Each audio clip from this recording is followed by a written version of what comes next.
The Varieties of Religious Experience, a study in human nature by William James. We are in lectures 6 and 7, and I think we're probably not going to know when they divide. The sick soul. When I was in my experience, I thought that I was utterly cast away. If at any time I felt the lust of the flesh, that is to say, if I felt any evil motion, fleshly lust, wrath, hatred, or envy against any brother, I essayed many ways to help to quiet my conscience, but it would not be, for the concupiscence and lust of my flesh did always return, so that I could not resist, but was continually vexed with these thoughts. This or that sin thou hast committed.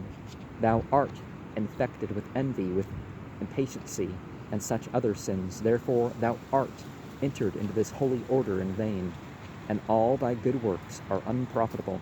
But if then I had rightly understood these sentences of Paul, the flesh lusteth contrary to the spirit, and the spirit contrary to the flesh, and these things too are one against another, so that ye cannot do the things that ye would do, I should not have so miserably tormented myself, but should have thought and said to myself, as now commonly I do, Martin, thou shalt not be utterly without sin, for thou hast flesh, thou shalt therefore feel the battle thereof.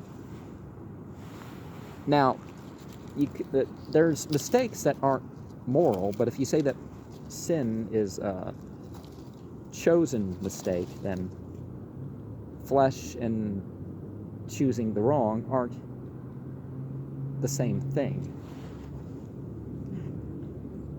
I remember that Staupitz was wont to say, I have vowed unto God above 1,000 times that I would become a better man, but I never performed that which I vowed. Hereafter I will make no such vow, for I have now learned by experience that I am not able to perform it. Unless therefore God be favorable and merciful unto me, for Christ's sake, I shall not be able, with all my vows and all my good deeds, to stand before him. This of Staupitz's was not only a true, but also a godly and holy desperation, and this must they all confess, both with mouth and heart, who will be saved. For the godly trust not to their own righteousness. Well, how is that not true? Isn't it the sinners who vicariously rely, and the righteous, they know they're doing good and they're trying to do the best? They look unto Christ for their as the reconciler, who gave his life for their sins. See, that's what they mean. If you're a good person, you're not a good person. But if you're a sinner and you try to put things on Jesus, then you're a good person. That's what they're claiming. Moreover, they know that the remnant of sin which is in their flesh is not laid to their charge, but freely pardoned, notwithstanding in the mean, while they fight in spirit against the flesh, lest they should fulfill the lusts thereof. And although they feel the flesh to rage and rebel, and themselves also do fall sometimes into sin through infirmity, yet are they not discouraged, nor think, therefore, that their state and kind of life and the works which are done according to their calling displease God, but they raise themselves up by faith.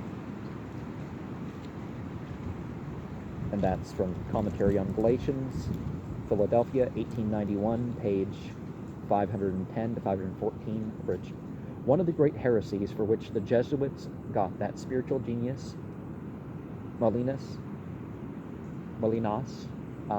the founder of Quietism, so abominably condemned, was his healthy-minded opinion of repentance. And we're going to find this in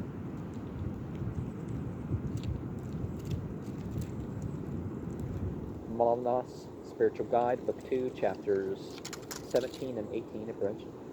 When thou fallest into a fault, in what matter soever it be, do not trouble nor afflict thyself for it, for they are effects of our frail nature stained by original sin. The common enemy will make thee believe, as soon as thou fallest into any fault, that thou walkest in error, and therefore art out of God and his favor, and herewith would he make thee distrust of the divine grace, telling thee of thy misery, and making a giant of it, and putting it into thy head, that every day thy soul grows worse instead of better, whilst it so often repeats these failings. O blessed soul, open thine eyes, and shut the gate against these diabolical suggestions, knowing thy misery, and trusting in the mercy divine. Would he not be a mere fool who, running at tournament with others, and falling in the best of the career, should lie weeping on the ground, and afflicting himself with discourses upon his fall? Man, they would tell him, lose no time, get up and take the course again, for he that rises again quickly and continues his race is as if he had never fallen. If thou seest thyself fallen once in 1,000 times, thou oughtest to make use of the remedy which I have given thee, that is, a loving confidence in the divine mercy. These are the weapons with which thou must fight and conquer cowardice and vain thoughts. This is the means thou oughtest to use, not to lose time, not to disturb thyself, and reap no good. And Molinos' quote ends there. Now, in contrast with such healthy-minded views as these, if we treat them as a way of deliberately minimizing evil, stands a radically opposite view, a way of maximizing evil, if you please so to call it, based on the persuasion that the evil aspects of our life are of its very essence, and that the world's meaning most comes home to us when we lay them most to heart. We have now to address ourselves to this more morbid way of looking at the situation. But as I closed our last hour with a general philosophical reflection on the healthy-minded way of taking life, I should like at this point to make another philosophical reflection upon it before turning to that heavier task.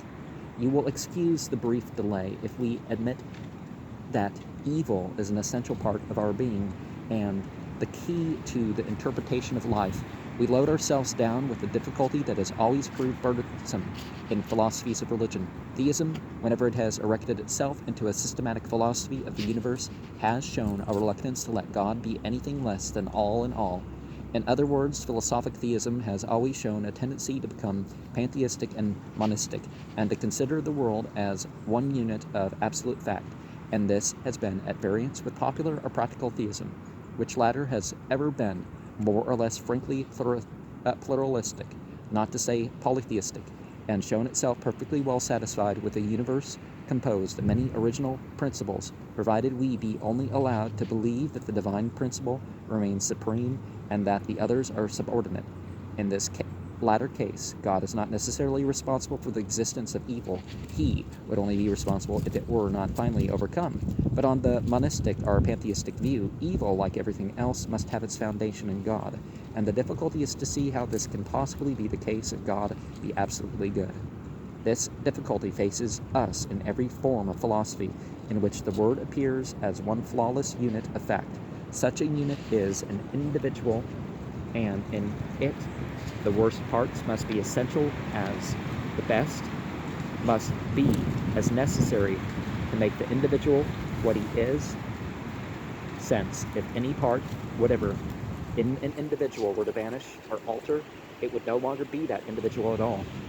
The philosophy of absolute idealism, so vigorously represented both in Scotland and America today, has to struggle with this difficulty quite as much as scholastic theism struggled in its time. And although it would be premature to say that this is no speculative issue, whatever from the puzzle, it is perfectly fair to say that there is no clear or easy issue, and that the only obvious escape from paradox here is to cut loose from the monistic assumption altogether, and allow the world to have existed from its origin in pluralistic form, as an aggregate or collection of higher and lower things and principles, rather than absolutely unitary facts. For then, evil would not even be essential. It might be, and may always have been, an independent portion that had no rational or absolute right to live with the rest, and which we may conceivably hope to see got rid of at last. Now, one of the things that we find is that greater intelligence and greater means don't necessarily mean that, hardship are bad choices or something. And there's actually sort of indication that that's maybe the opposite. But this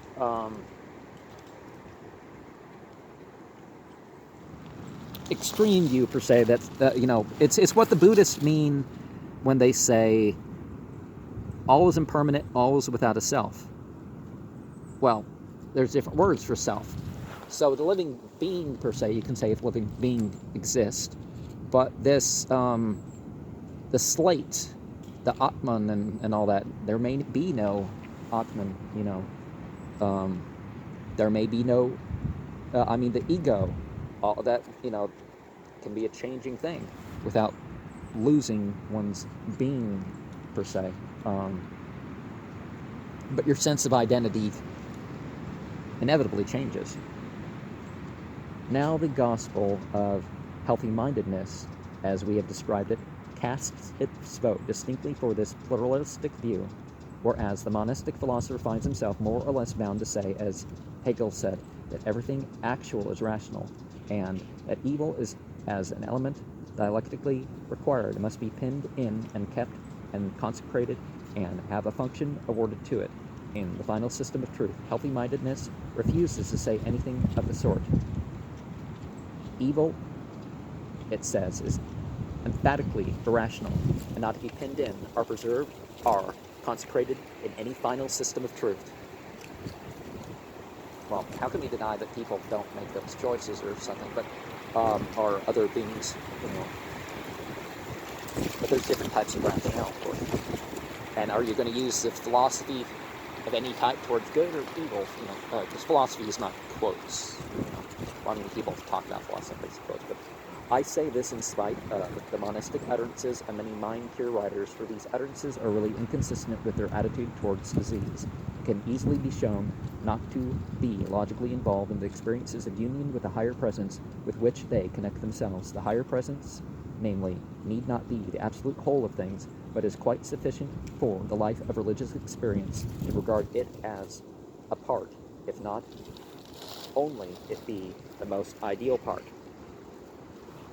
It is a pure abomination to the Lord, an alien unreality, a waste element, to be sloughed off and negated, and the very memory of it, if possible, wiped out and forgotten.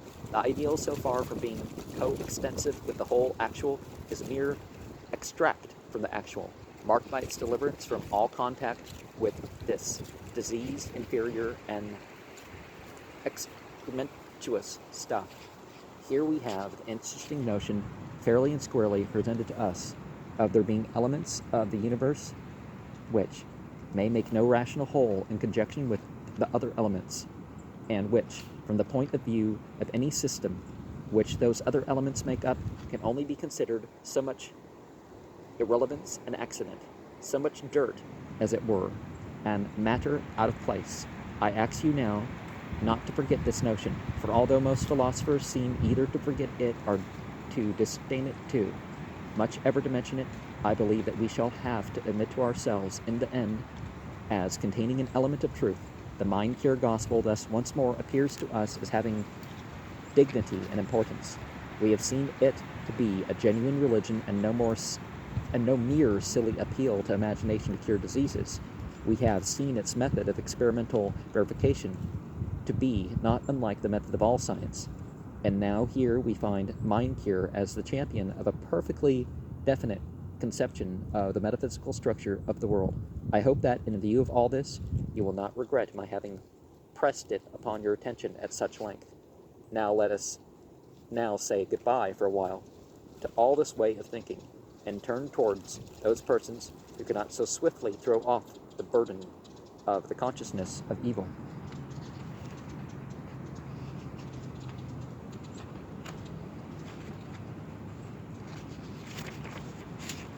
But are congenitally fated to suffer from its presence, just as we saw that in healthy-mindedness there are shallower and profounder levels, happiness like that of the mere animal, and more regenerative sorts of happiness. So also are there different levels from the malignant line, and the one is much more formidable than the other. There are people for whom evil means only a maladjustment with things, a wrong correspondence of one's life with the environment. Such evil as this is curable in principle, at least upon the natural plane, for merely by modifying either the self or the things, or both at once, the two turns may be made to fit, and all go merry as a marriage bell again. But there are others for whom evil is no mere relation of the subject to particular outer things, but something more radical and general, a wrongness or vice in his essential nature, which no alteration of the environment or any superficial rearrangement of the inner self can cure, and which requires a supernatural remedy. On the whole, the Latin races have leaned more towards the former way of looking upon evil as made up of ills and sins in the plural, removable in detail, while the Germanic races have tended rather to think of sin in the singular, and with the capital S as a something ineradicably ingrained in our natural subjectivity, and never to be removed by any superficial piecemeal operations. These comparisons of races are always open to exception, but undoubtedly the northern tone in religion has inclined to the more intimately pessimistic persuasion, and this way of feeling being the more extreme, we shall find by far the more instructive for our study. Recent psychology has found greater use for the word threshold as a symbolic designation for the point at which one state of mind passes into another. Thus we speak of the threshold of a man's consciousness in general to indicate the amount of noise, pressure, or other outer stimulus which it takes to arouse his attention at all. And I don't see the number, but J. Milsan, Luther et la Surf Arbitraire, 1884. Have some.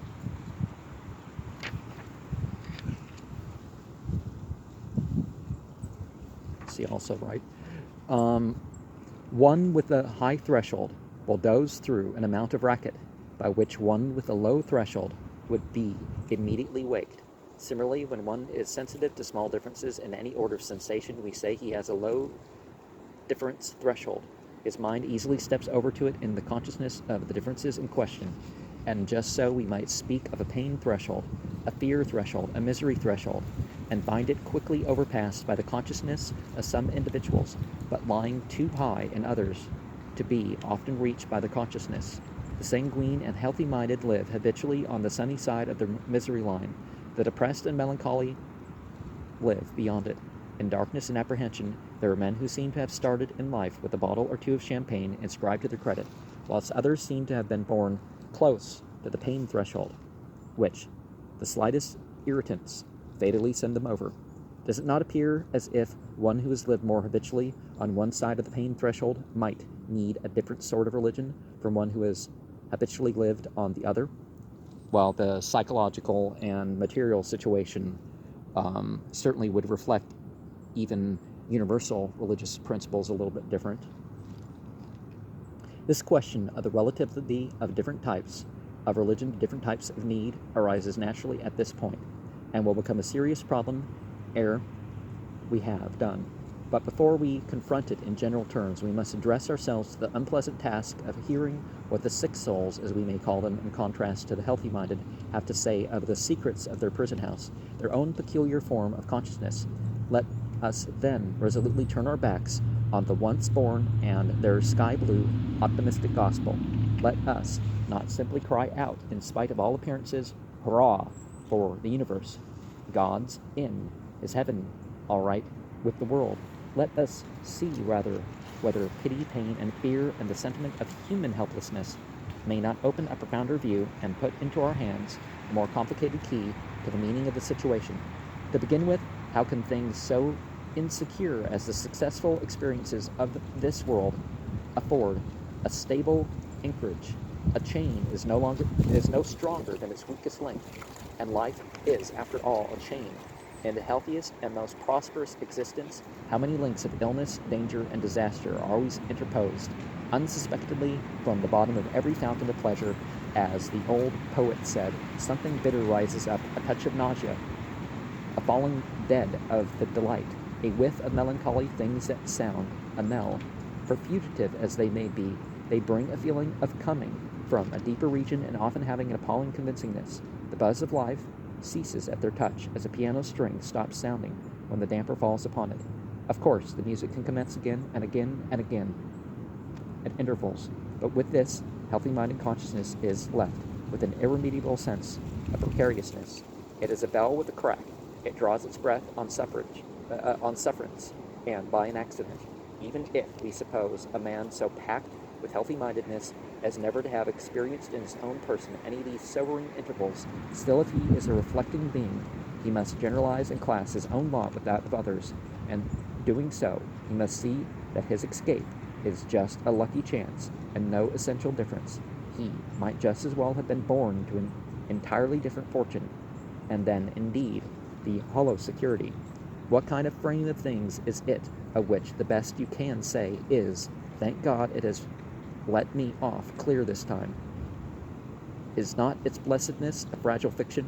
Is not your joy in it a very vulgar glee? Not much unlike the snicker of any rogue at his success. If indeed it were all success even on such terms as that, to take the happiest man, the one most envied by the world, and in 9 cases out of 10, his inmost consciousness is one of failure. Either his ideals in the line of his achievements are pitched far higher than the achievements themselves, or else he has secret ideals of which the world knows nothing, and in regard to which he inwardly knows himself to be found wanting. When such a conquering optimist as Goethe can cease to express himself in this wise, how must it be with less successful men? I will say nothing, writes Goethe in 1824, against the course of my existence, but at bottom it has been nothing but pain and burden, and I can affirm that during the whole of my 75 years I have not had 4 weeks of genuine well-being. It is but the perpetual rolling of a rock that must be raised up again forever. What single-handed man was ever on the whole as successful as Luther? Yet, when he had grown old, he looked back on his life as if it were an absolute failure. I am utterly weary of life. I pray the Lord will come forthwith and carry me hence. Let him come above all with his last judgment. I will stretch out my neck, the thunder will burst forth, and I shall be at rest. And, having a necklace of white agates in his hand, at the time he added, O God, grant that it may come without delay. I would readily eat up this necklace today, for the judgment to come tomorrow. The Electress Dowager, one day, when Luther was dining with her, said to him, Doctor, I wish you may live 40 years to come.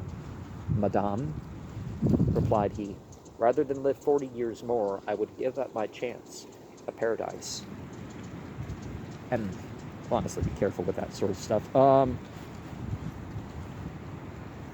Failure. Then failure. So the world stamps us at every turn. We strew it with our blunders, our misdeeds, our lost opportunities, with all the memorials of our inadequacy to our vocation. And with what a damning emphasis does it then blot us out. No easy fine, no mere apology or formal expiation will satisfy the world's demands, but every pound of flesh exacted is stoked with all its blood. The subtlest forms of suffering known to man are connected with the poisonous humiliations incidental to these results, and they are pivotal human experiences. A process so ubiquitous and everlasting is evidently an integral part of life. There is indeed one element in human destiny. Robert Louis Stevenson writes that not blindness itself can controvert. Whatever else we are intended to do, we are not intended to succeed. Failure is the fate allotted. He adds with characteristic healthy-mindedness, our business is to continue to fail in good spirits. And our nature being thus rooted in failure, is it any wonder that theologians should have held it to be essential, and thought that only through the personal experience of humiliation which it engenders, the deeper sense of life's significance is reached? The God of many men is little more than their court of appeal against the damnatory judgment passed on their failures by the opinion of this world. To our own consciousness, there is usually a residuum of worth left over after our sins and errors have been told off. Our capacity of acknowledging and regretting them is the germ of a better self, the posse at least, but the world deals with us in actua and not in posse, and of this hidden germ not to be guessed at from without, it never takes account. Then we turn to the all-knower who knows our bad but knows this good in us also, and who is just, and we ourselves with our repentance on his mercy. Only by an all-knower can finally be judged. So the need of a God very definitely emerges from this sort of experience of life. And of course, we also have the issue of karma. Now, karma being cause and effect, we're certainly going to miss stuff even if it's maintained in this life, but what about the effects of our life after our life?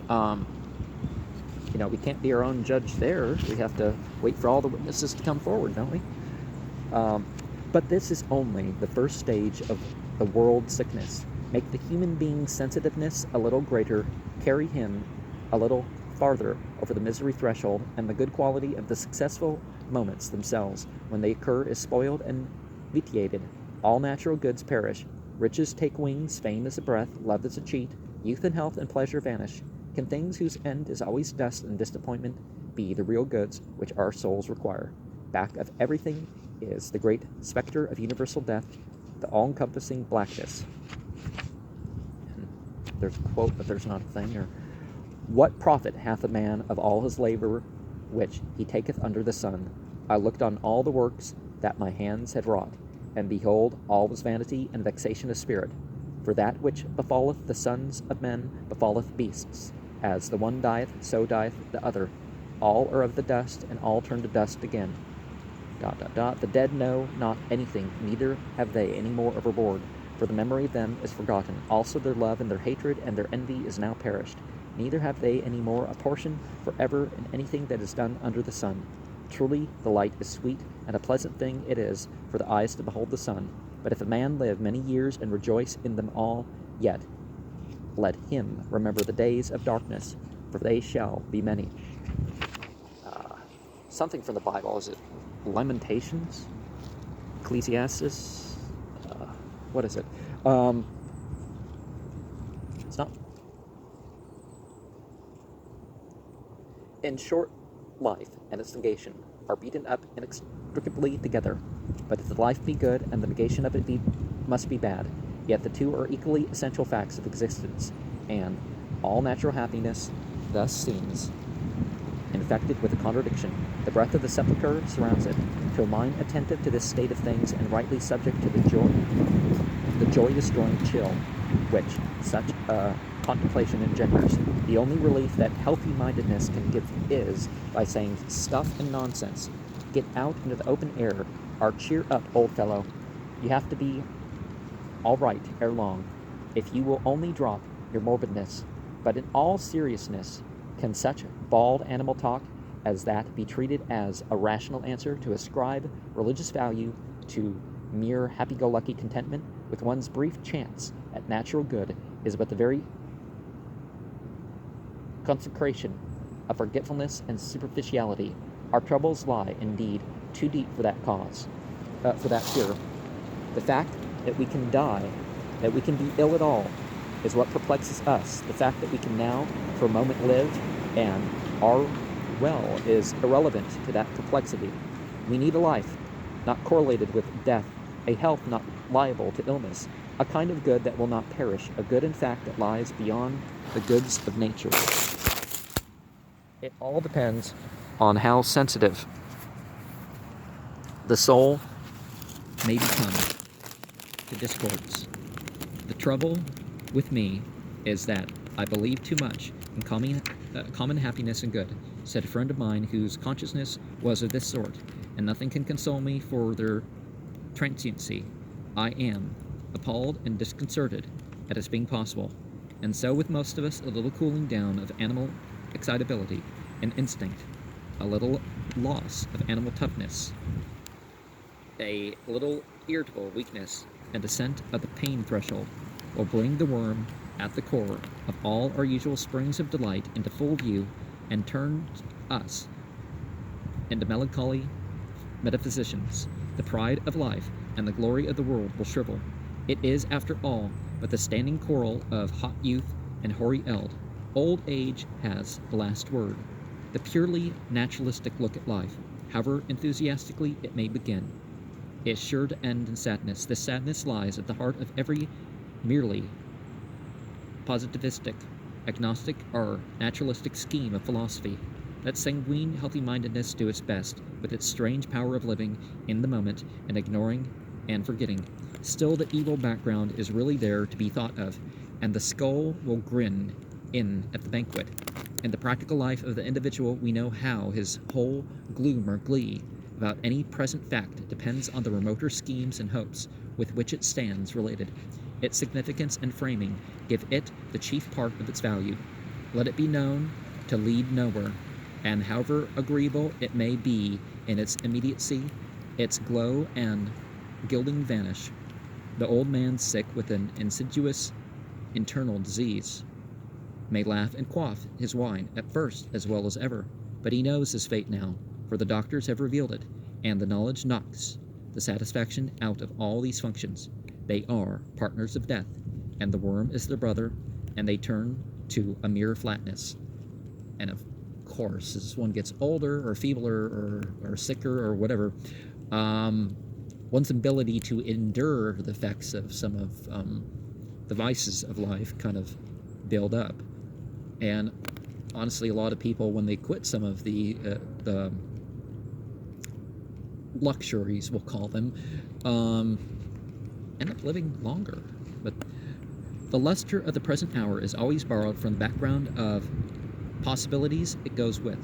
Let our common experiences be enveloped in an eternal moral order. Let our suffering have an immortal significance. Let heaven smile upon the earth, and deities pay their visits. Let faith and hope be the atmosphere which man breathes in, and his days pass by with zest. They stir with prospects, they thrill with remoter values. What exactly he means by deities, but place round them, on the contrary, the curdling cold and gloom and absence of all permanent meaning, which for pure naturalism and the popular science, evolutionism, of our time, are all that is visible ultimately, and the thrill stops short, or turns rather to an anxious trembling. For naturalism, fed on recent cosmological speculations, mankind is in the position similar to that of a set of people living on a frozen lake, surrounded by cliffs over which there is no escape, yet knowing that little by little the ice is melting, and the inevitable day drawing near when the last film of it will disappear, and to be drowned ignominiously will be the human creature's portion. The merrier the skating, the warmer and more sparkling the sun by day, and the ruddier the bonfires at night, the more poignant the sadness with which one must take in the meaning of the total situation. The early Greeks are continually held up to us in literary works as models of the healthy-minded joyousness which the religion of nature may engender. There was indeed much joyousness amongst the Greeks. Homer's flow of enthusiasm for most things that the sun shines upon is steady, but even in Homer, the reflective passages are cheerless. And the moment that the Greeks grew systematically pensive and thought of ultimates, they became unmitigated pessimists.